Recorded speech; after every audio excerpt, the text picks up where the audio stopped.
Very good afternoon to all of you.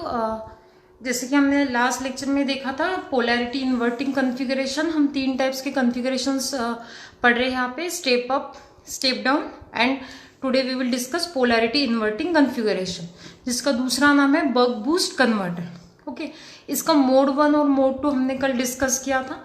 So this is the diagram of buck boost converter, right. यहाँ पे जो capacitor और आपका inductor लगा है, इट इज इंडक्टर और capacitor are use for filtering purpose.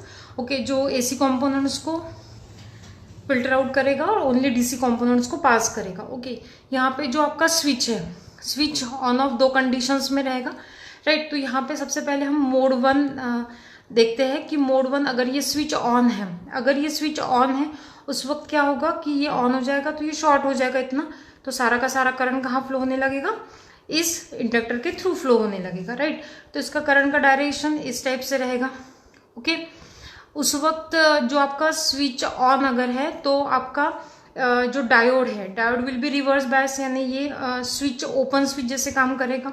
Okay, उस वक्त inductor will stores the energy and diode is reverse bias और off, you can call it as a off, and this Vs and VL। Okay, VL on time अगर हम देखते तो Vs is equals to VL आ जाएगा। Okay, और यहाँ पे जो जैसे जैसे ये इंडक्टर एनर्जी स्टोर करेगा वैसे वैसे आपका जो इंडक्टर करंट है वो भी इंक्रीज होगा, right. So this is the mode 1।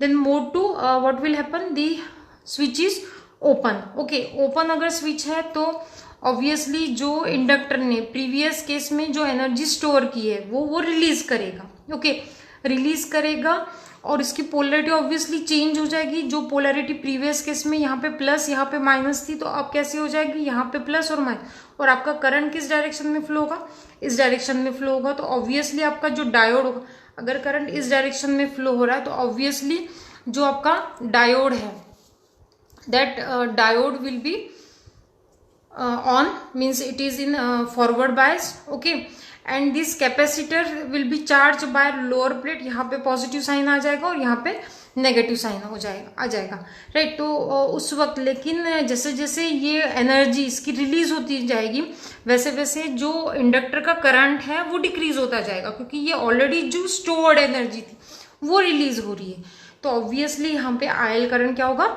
Decrease होगा। सो this is our mode 1 and mode 2।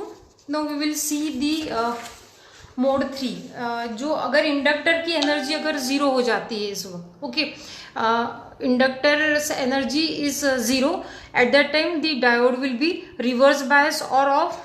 Then means switch भी आपका ऑफ हो गया और आयल करंट भी, ऑब्वियसली इंडक्टर की एनर्जी अगर जीरो है तो आयल करंट भी जीरो हो जाएगा। उस वक्त जो कैपेसिटर वोल्टेज अक्रॉस लोड है वो नेगेटिव है, तो बक बूस्ट कन्वर्टर, इसीलिए जैसे कि यहाँ इस वाले डायग्राम में हम देख रहे हैं, यहाँ पे अब जो लोड है वो यहाँ पे नेगेटिव टर्मिनल यहाँ पे आ गया है, क्योंकि ये इंडक्टर ने अपनी पोलैरिटी चेंज कर दी थी, तो इसीलिए इसे बक बूस्ट कन्वर्टर को क्या कहा जाता है, पोलैरिटी इन्वर्टिंग कॉन्फ़िगरेशन भी कहा जाता है। Okay, so we can explain this buck boost converter using this waveforms also. okay, so this is the mode 1, mode 2 and mode 3। this is the on period, this is the off period and this is the when the inductor having zero energy। okay, zero energy होगा तो VL भी आपका zero होगा। तो सबसे पहले हम on period देखते हैं। यहाँ पे दिस ऑन पीरियड के वक्त क्या हो रहा था, इंडक्टर आपके चार्जेस स्टोर कर रहा था, चार्जेस स्टोर कर रहा था, तो ऑब्वियसली जो आईएल करंट होगा वो आपका इंक्रीज होगा। जो आपका यहाँ पे डायोड है, पहले ये हम समझ लेते, this is the load voltage. Okay, VL, sorry, जो इंडक्टर के अक्रॉस जो वोल्टेज है उसकी बात हो रही है, VL। IL जो इंडक्टर के अक्रॉस जो करंट है उसकी यहाँ पे बात चल रही है। यहाँ पे जो करंट है, टोटल करंट है, उसकी बात हो रही है, और यहाँ पे ID is the diode current. Okay, so in the first case suppose आपका ये ऑन है, ओके, तो इंडक्टर मोड 1 केस में this inductor voltage across this inductor is having high voltage. Okay, तो उस वक्त आपका करंट भी लीनियरली इंक्रीज होगा। ओके, यहाँ पे आपका जो स्विच के अक्रॉस भी जो करंट होगा वो भी इंक्रीज होगा, लेकिन जो डायोड था वो आपका ऑफ कंडीशन में, तो ऑब्वियसली ये जो डायोड के अक्रॉस जो करंट है that will be zero. Okay, second जो ऑफ पीरियड के लिए अगर हम देखते हैं तो ऑफ पीरियड यानी क्या है कि आपका स्विच जो है उस वक्त क्लोज है, सॉरी ओपन है। ओके, इस वक्त आपका स्विच कैसे था, क्लोज था, इस वक्त आपका स्विच कैसे है, ओपन है। ओपन है तो जो इंडक्टर ने प्रीवियस केस में जो एनर्जी स्टोर की थी उसे वो रिलीज कर रहा है, तो ऑब्वियसली जो आयल करंट भी क्या होगा यहाँ पे रिड्यूस हो जाएगा। उस वक्त आपका जो स्विच के अक्रॉस भी करंट है वो तो ओपन होने के कारण वो तो जीरो ही रहेगा, और यहाँ पे डायोड जो है वो फॉरवर्ड बायस में आने के कारण धीरे धीरे जो आयल करंट के कारण जो करंट जो डायोड के थ्रू भी पास हो रहा था, जैसे इसकी कैरेक्टरिस्टिक्स होगी आयल की, ओके, वैसी सेम आपकी डायोड की भी होगी। ओके, क्योंकि जैसे जैसे ये इंडक्टर अपनी एनर्जी रिलीज करता जाएगा तो आयल करंट भी रिड्यूस होगा, तो ऑब्वियसली आयल करंट रिड्यूस होगा तो डायोड के अक्रॉस का भी जो करंट होगा वो रिड्यूस होगा। थर्ड केस में अगर स्विच भी ऑफ है, इंडक्टर ने भी अपनी सारी एनर्जी लूज कर चुका है, आयल की वैल्यू भी जीरो है, तो इस वक्त आपको सारे जो पैरामीटर्स है that will be zero, we are getting the zero. Again that cycle will repeat. Okay, जैसे कि स्विच ऑन हुआ तो इंडक्टर एनर्जी स्टोर करना स्टार्ट करेगा, आयल करंट भी बढ़ेगा, आपका स्विच के अक्रॉस भी करंट बढ़ेगा, लेकिन डायोड जो होगा वो रिवर्स बायस में होगा, that current will be zero. Again this same cycle will repeat here. So in this way we can say this is the discontinuous mode, यानी यहाँ पे जिससे फर्स्ट मोड में आपको करंट इंक्रीज हो रहा है, फिर डिक्रीज हो रहा है, और फिर कांस्टेंट हो रहा है, फिर इंक्रीज हो रहा है, तो ये जो डिसकंटिन्यूटी पैटर्न है इसका, this is the main characteristics of polarity inverting configuration. Okay, so this is all about the three types of configurations: step up configuration, step down configuration and polarity inverting configuration, right? जो इस पर based हम tutorial के भी आज discuss कर लेते हैं क्वेश्चंस। बहुत ही सिंपल मैंने क्वेश्चंस दिए हैं कि what is a switching regulator. First question I have included in this tutorial 2 is what is a switching regulator and list 4 major components of the switching regulator. Okay, अगर हम switching regulator देखें तो switching regulator का main function क्या है कि वो जो लोड रहता है, जैसे कि लीनियर रेगुलेटर केस में जो आपका लोड है वो रेजिस्टिव लोड है, but in case of switching regulator में जो लोड है वो इंडक्टिव या कैपेसिटिव लोड हम बता सकते हैं। यहाँ पे स्विच जैसे ये काम कर रहा है और इसके जो 4 इंपॉर्टेंट मेजर जो कंपोनेंट्स हैं, जो मेजर कंपोनेंट्स हमें यहाँ पे दिख रहा है, अगर हम इसके डायग्राम से भी देखते तो मेजर कंपोनेंट्स हम इसके बता सकते हैं कि ये स्विचिंग रेगुलेटर ही बेसिकली। तो यहाँ पे वोल्टेज सोर्स है, ओके, फिल्टर सर्किट है, ओके, देन स्विच है और लोड है। तो ये 4 इंपॉर्टेंट इसके कंपोनेंट्स है। तो आप इस टाइप से यहाँ पे बता सकते हो कि जो स्विचिंग रेगुलेटर है it utilizes pulse width modulation to control the average value of output voltage and it uses the switch in 2 conditions, on and off condition, and major components are voltage source, then filter circuit and switch and load. Okay, so these are the 4 major components of switching regulator. Then अगर हम advantages की भी बात करते तो advantages, इसके number of advantages हम previous lectures में इसके डिस्कस कर चुके हैं। जैसे कि जो फर्स्ट मेन एडवांटेज है इसका वो एफिशिएंसी के टर्म्स में हम बता सकते हैं कि एफिशिएंसी लीनियर रेगुलेटर के टर्म्स में बहुत अच्छी होती है। इसकी एफिशिएंसी लाइटर होता है, स्मॉलर होता है। देन यहाँ पे जो आपको वेराइटी ऑफ वोल्टेजेस मिलते हैं, नंबर ऑफ आईसीज अवेलेबल होती है इसके लिए।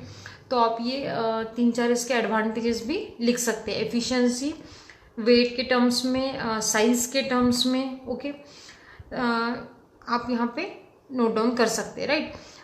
थर्ड क्वेश्चन है जो right different voltage regulator IC series for fixed adjustable and switching regulator. यहाँ पे आपको लिस्ट आउट करनी है डिफरेंट आईसीज जो हमने डिस्कस करी है प्रीवियस लेक्चर्स में। फॉर एग्जांपल जो फिक्स्ड वोल्टेज रेगुलेटर होता है उसके लिए हम पॉजिटिव फिक्स वोल्टेज रेगुलेटर के लिए 7-8 सीरीज यूज करते हैं, और नेगेटिव फिक्स वोल्टेज रेगुलेटर के लिए 7-9 सीरीज यूज करते हो। 7-8 के हमने 7 वोल्टेजेस डिफरेंट देखे थे, जैसे कि 7805, 7808। तो वो वोल्टेजेस, वो सारी आईसीज के नाम आपको यहाँ पे लिखने होंगे, पॉजिटिव फिक्स वोल्टेज के लिए और नेगेटिव फिक्स वोल्टेज के लिए। उसी टाइप से एडजस्टेबल वोल्टेज की अगर हम वोल्टेज रेगुलेटर की बात करते हैं तो LM317 हम ये आईसी देखी थी। और जो negative voltage, adjustable negative voltage regulator के लिए भी जो हमने आईसी देखी थी, उसका नाम आपको यहाँ पे लिखना है। देन स्विचिंग रेगुलेटर, जैसे कि हमने प्रीवियस लेक्चर्स में डिस्कस किए थे, डिफरेंट टाइप्स के स्विचिंग रेगुलेटर्स होते हैं, LM257, 576। ओके, तो ये सारे स्विचिंग रेगुलेटर्स के नाम आपको यहाँ पे लिखने होंगे इस क्वेश्चन में, right. So this is the simple theoretical है पोर्शन, क्योंकि आरजीपीवी में जो क्वेश्चंस आते हैं तो आप देखोगे कि कंप्लीटली थ्योरी क्वेश्चंस आते थे, इसलिए मैंने इसमें न्यूमेरिकल पार्ट नहीं दिया है। टोटल थ्योरी आएगी, सिंपल आएंगे क्वेश्चन, एक्सप्लेन स्विचिंग रेगुलेटर या डिस्कस फिक्स वोल्टेज रेगुलेटर और एडजस्टेबल वोल्टेज रेगुलेटर। तो इनसे 3-4 क्वेश्चंस इंपॉर्टेंट क्वेश्चंस बन पाते हैं। सो this is the tutorial solution. And assignment के लिए जो क्वेश्चंस है, ये जो हमने अभी तक पढ़ा है वो सारा यहाँ पे मैंने कवर किया है। एक बस क्वेश्चन मैं कल कराऊंगी, ड्यूअल पावर सप्लाई, ये वाला क्वेश्चन जो है वो कल मैं कराती हूँ कि ड्यूअल पावर सप्लाई का सर्किट डायग्राम क्या होता है। So first we will see here the explain the working principle and characteristics of switching regulator. So you have to write the switching regulators characteristics and its working principle. Okay, then sketch the diagram of fixed voltage regulator and explain it. तो fixed voltage regulator क्या होता है, उसकी diagram आपको यहाँ पे बनाकर उसको एक्सप्लेन करना होगा properly.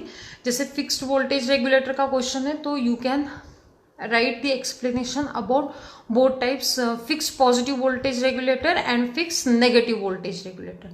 Okay, then describe the working principle of linear regulator. Linear regulator, basically there are 2 types of linear regulator which we have discussed in the previous classes, fixed voltage regulator and adjustable voltage regulator. So both types will be under the category of linear regulator. So you have to write here the working principle of linear regulator. Here the resistive load is used, and you can write the how it works.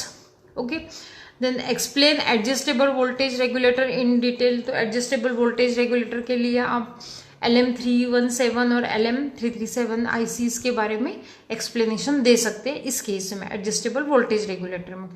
Then dual power supply, ये question जो dual power supply है, अभी तक हमने जो power supply हम discuss कर रहे हैं वो बस एक ही IC अगर हमने यूज़ की 7805 IC, तो वहाँ पे हमें 7805 का मतलब है कि positive 5 volts constant output voltage मिलेगा। लेकिन मैं 7805 भी यूज़ करी और 7905 IC यूज़ करी, तो means in that case I will get 2 voltages, positive +5 volts and negative 5 volts. So that type of power supplies are called as dual power supply. So we will discuss the circuit diagram and connection diagram of this dual power supply in the tomorrow's class. Okay, so only this one topic is left from our 5th unit syllabus, right? And then here you have to note down the short note on LM2575 and LM7905. जो LM2575, it is you have to write the explanation of step down buck converter. Okay, जो step down converter हमने देखा, जो national semiconductor का जो ये 5 pin IC होती है LM2575, तो ये स्टेप डाउन टाइप की होती है. तो स्टेप डाउन और बक कन्वर्टर के बारे में आपको यहाँ पे लिखना होगा. देन LM7905 मीन्स LM79, ये जो सीरीज होती है 79 series is basically is for fixed negative voltage regulator. So you have to write the explanation about the fixed negative voltage regulator. Okay, so you can submit the tutorial, and after this discussion of this dual power supply, you can able to write the all the answers of these 6 questions of assignment 5. Okay, we will see dual power supply in the next class. Okay.